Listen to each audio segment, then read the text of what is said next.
En ce samedi 18 juin 2022, nous honorons le général de Gaulle et sa mémoire à travers le 82e anniversaire de son appel historique à refuser la défaite et à poursuivre le combat lancé depuis Londres le 18 juin 1940. En cet anniversaire, la voix du général de Gaulle résonne toujours. Cet appel reste aujourd'hui l'un des plus grands discours et l'un des épisodes les plus glorieux de notre histoire nationale. Il porte en lui des valeurs fondamentales, l'honneur, le courage, le dévouement et la confiance inébranlable en la capacité du peuple français à s'unir malgré ses différences et à se mobiliser pour lutter contre les horreurs indicibles du nazisme. Ce message a vocation à être transmis et à inspirer la jeunesse de notre pays. Aussi, en cette journée de commémoration, nous avons l'honneur et le grand plaisir d'accueillir à nos côtés des jeunes lauréats de la dernière édition du concours national de la résistance et de la déportation, primés et distingués pour la qualité de leurs travaux, réalisés individuellement ou collectivement. Derrière moi, de la gauche vers la droite, sont présents Archibald Delalloy du collège Hastings de Caen, premier prix dans les catégories travaux individuels collège et travaux collectifs collège, et également lauréat académique. Eléa Barbeau du collège Montgomery de Troyes, deuxième accessible dans la catégorie des travaux individuels collège, accompagné de M. Thierry Bansard, principal de l'établissement.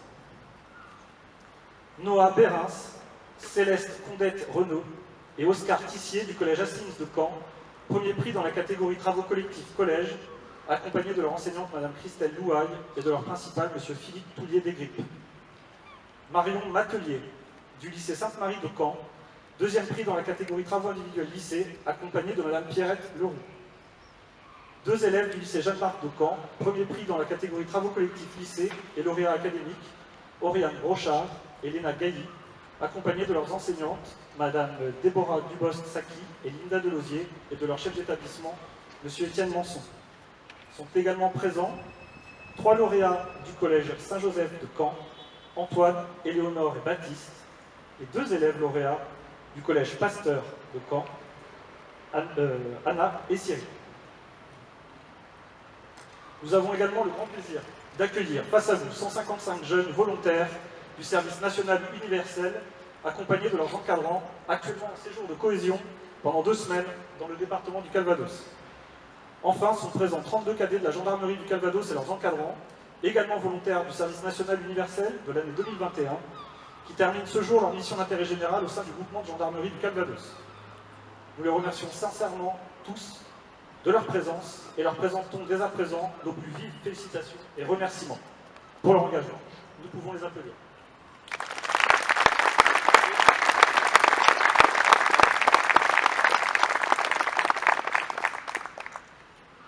La cérémonie à laquelle nous allons maintenant participer est placée sous la présidence de M. Jean-Philippe Vénin, secrétaire général de la préfecture du Calvados, représentant M. le préfet du Calvados, en présence des autorités civiles et militaires. Elle comprendra la levée des couleurs par 2 cadets de la gendarmerie, la lecture de l'appel du 18 juin 1940 par 2 lauréats du concours national de la résistance et de la déportation, une évocation historique recontextualisant le discours prononcé par le général de Gaulle le 18 juin 1942 par un représentant du comité fidélité gaulliste de Normandie, la lecture du message officiel par M. le secrétaire général, ainsi qu'un hommage aux morts avec un dépôt de gerbes, suivi d'une minute de silence et du refrain de la Marseillaise. Levée des couleurs par 2 cadets de la gendarmerie. Repos. Garde à vous.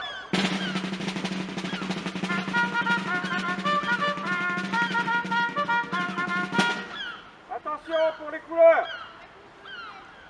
Envoyez.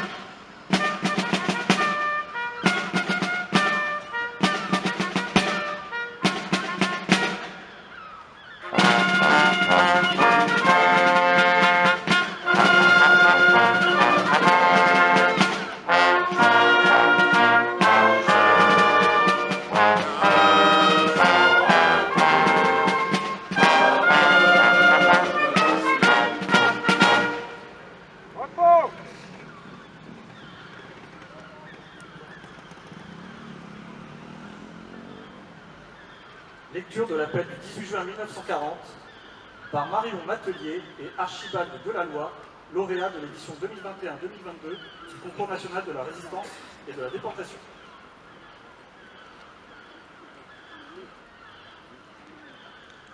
Drapeau bas.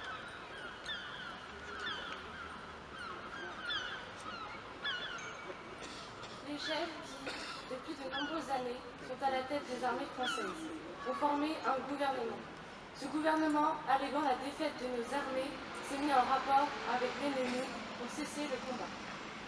Certes, nous sommes submergés par la force mécanique, terrestre et aérienne de l'ennemi. Infiniment plus que leur nom, ce sont les chars, les avions, la tactique des Allemands qui nous font reculer. Ce sont les chars, les avions, la tactique des Allemands qui ont surpris nos chefs au point de les amener là où ils en sont aujourd'hui. Mais le dernier mot est-il dit? L'espérance doit-elle disparaître?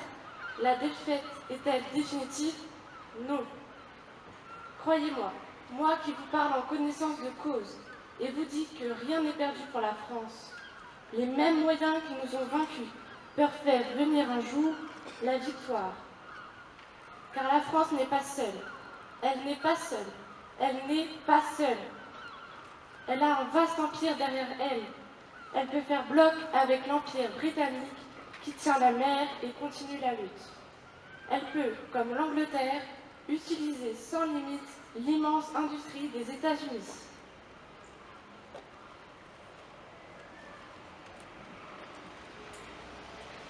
Cette guerre n'est pas limitée au territoire de notre malheureux pays.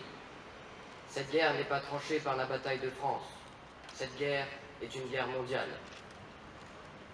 Toutes les fautes, tous les retards, toutes les souffrances n'empêchent pas qu'il y a dans l'univers tous les moyens pour écraser un jour nos ennemis.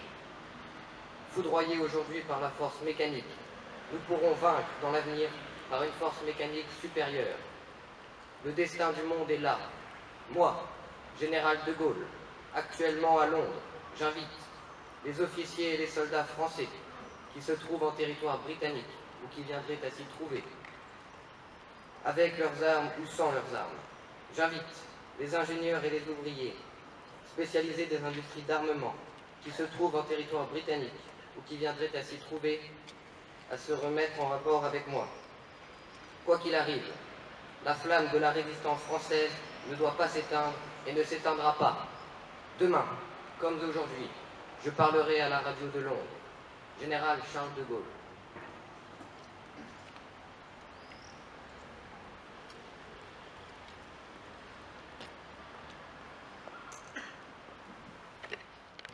Deux personnalités éminentes de la résistance de notre département, M. Bernard Duval et M. Michel Cherrier, Français libre, M. Bernard Duval, déporté résistant, qui nous font une fois encore cette année l'immense honneur d'être présents et que je crois que nous pouvons également applaudir.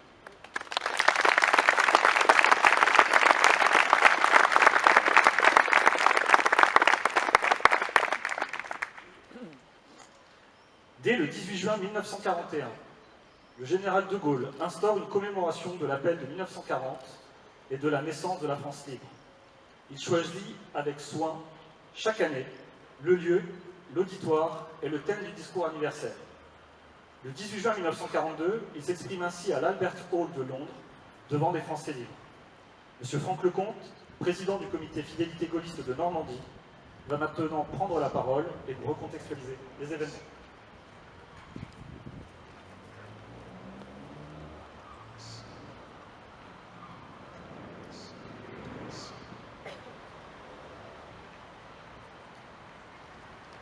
Si nous sommes rassemblés aujourd'hui pour célébrer l'anniversaire de l'appel historique du général de Gaulle à refuser la défaite et à continuer le combat contre l'ennemi, acte politique majeur autour duquel celles et ceux comme Michel Cherrier, comme Bernard Duval, ceux qui ont encore foi en la France, vont se regrouper, se fédérer, s'organiser dès juin 40. il est aussi un moment commémoratif qu'il convient de rappeler aujourd'hui. C'est celui effectivement qui marque le 80e anniversaire du discours prononcé par le général de Gaulle 2 ans plus tard, le 18 juin 1942, à l'Albert Hall, à l'occasion du 2e anniversaire de la France libre, du mouvement de la France.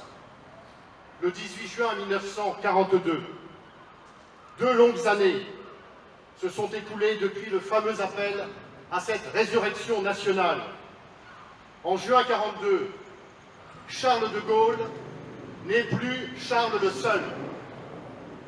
Son pari fou de juin 1940 n'est pas encore gagné, loin s'en faut. Mais il est devenu, déjà, dans le cœur de beaucoup, en France et à l'extérieur de la France, l'âme du pays et son bras vengeur.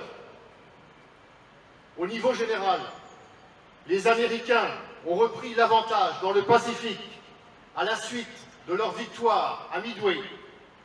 Sur le front de l'Est, dès juillet 1942, la Wehrmacht est en passe de connaître un prochain désastre avec l'encerclement qui s'annonce de toute une armée dans la poche de Stalingrad. En France, le retour au pouvoir de Pierre Laval, le 18 avril 1942, marque un funeste tournant capital dans l'histoire de Vichy et de la collaboration d'État avec l'Allemagne. D'emblée, les Calvadosiens expriment de fortes réserves. L'événement est accueilli très défavorablement par l'ensemble de la population, ainsi que le rapporte notamment le rapport du commissaire central de police de Caen du 28 avril 1942. À Toulouse, le 14 juin 1942, le maréchal Pétain, toujours, prononce un discours dans lequel il déclare « Monsieur Pierre Laval et moi marchons la main dans la main. Il y a entre nous une entente complète, une confiance absolue. » 8 jours plus tard, le même sinistre Laval lancera « Je souhaite la victoire de l'Allemagne, parce que sans elle, le bolchevisme s'installerait partout. » Si des doutes pouvaient encore subsister quant à la véritable nature de ce régime et de ses buts anti-républicains, ils finissent par s'estomper complètement. La résistance s'intensifie partout. Ses forces s'étoffent de semaine en semaine. La plupart des réseaux apparaissent à partir de cette année 1942. Mais hélas, ces réseaux restent encore largement désunis. Sur tous les fronts, la cause de la France libre progresse elle aussi sans cesse, grâce au courage indomptable des Free French. Du 27 mai au 11 juin 1942, une poignée de Français libres, commandée par le général Koenig, enfant de Caen, résiste vaillamment aux attaques des armées italiennes et des armées allemandes, permettant ainsi aux Britanniques de se replier et de remporter ensuite une victoire stratégique lors de la première bataille d'El Alamein en juillet 1942. À l'issue des combats, le chef de la France libre, Charles de Gaulle, adresse à Koenig ce message. Général Koenig, sachez et dites à vos troupes que toute la France vous regarde et que vous êtes son orgueil. Dans notre département du Calvados, la résistance, elle aussi, gagne du terrain. Mais dans un contexte rendu ô combien difficile en raison de la forte présence allemande et du renforcement de la répression. La résistance civile évolue quant à elle vers de nouvelles formes d'action plus souterraines, comme l'aide aux aviateurs alliés abattus ou aux juifs persécutés. L'événement capital pour le Calvados est le double sabotage commis par la résistance contre des trains de permissionnaires de la Wehrmacht à Héran, non loin de Mésidon-Canon. C'est l'action la plus meurtrière pour l'armée allemande survenue en France durant toute l'occupation, avec une répression elle-même sans précédent. 120 otages déportés et une soixantaine d'autres fusillés, extraits de différentes prisons. Le 6 juillet 1942, le préfet du Calvados, le préfet Gros, est relevé de ses fonctions à la demande du commandement allemand. En France occupée et dans le monde, la reconnaissance de Gaulle grandit inexorablement.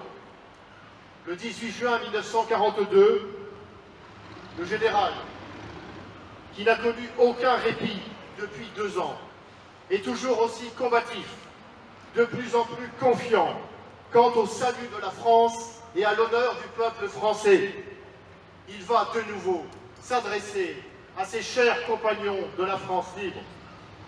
Dans ce discours, prononcé il y a 80 ans jour pour jour à l'Albert Hall, Charles de Gaulle déclare invinciblement: la France combattante émerge de l'océan, unie pour combattre. Nous irons jusqu'au bout de la libération nationale